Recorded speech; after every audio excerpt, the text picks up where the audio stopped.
It's Brian Preston, the Money Guy.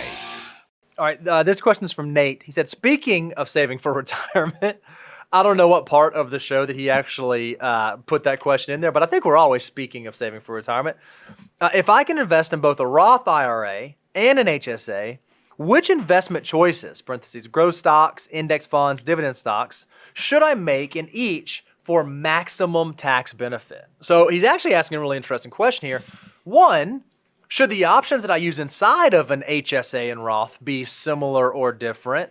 And two, what types of holdings does it make sense to hold in those types of accounts?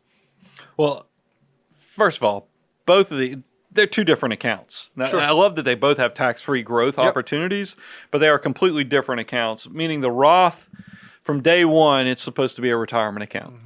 And it's also a tax-free growth retirement account. So you wanna hit the government hard in a legal way by maximizing growth. What I do is I typically use index funds that are either like a total market index, an S&P 500. You can even put some international in there. But you do need to always be very aware that the blessing of long-term growth can also be a curse in the fact that if you're too aggressive, you don't get to deduct the loss. That's right. So don't go so far out on the risk spectrum that you're speculating within your Roth IRA and losing money, because that's not the same as investing in an aggressive way. So be very mindful of that.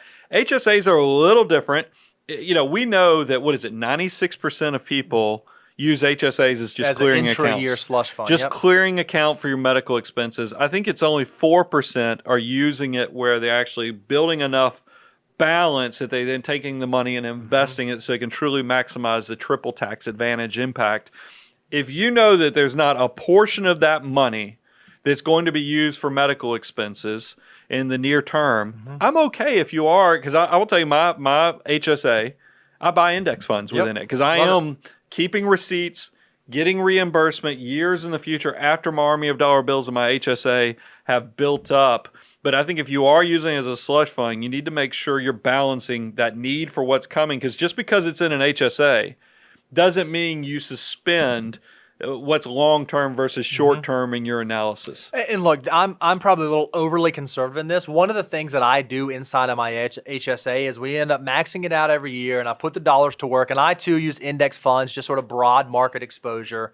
I do leave enough in my HSA to cover my deductible. Yeah. So even though I don't actually ever dip into those funds, I just kind of like having it there. I think that's not a horrible thing to do. One, it allows you to immediately satisfy step one of financial operations, but I just leave that amount in cash should I ever need to get to it for some specific reason, and then I invest the rest across broad index funds.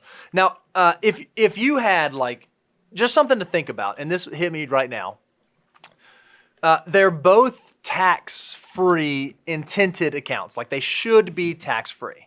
You said something interesting that got my mind racing. The Roth starts that way. The HSA ends that way, assuming that you have qualified medical expenses.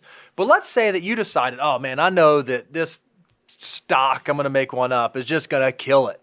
It's going to go up, I don't know, like maybe it's going to make 1,000% in 1 year. You ever heard of a stock that do that?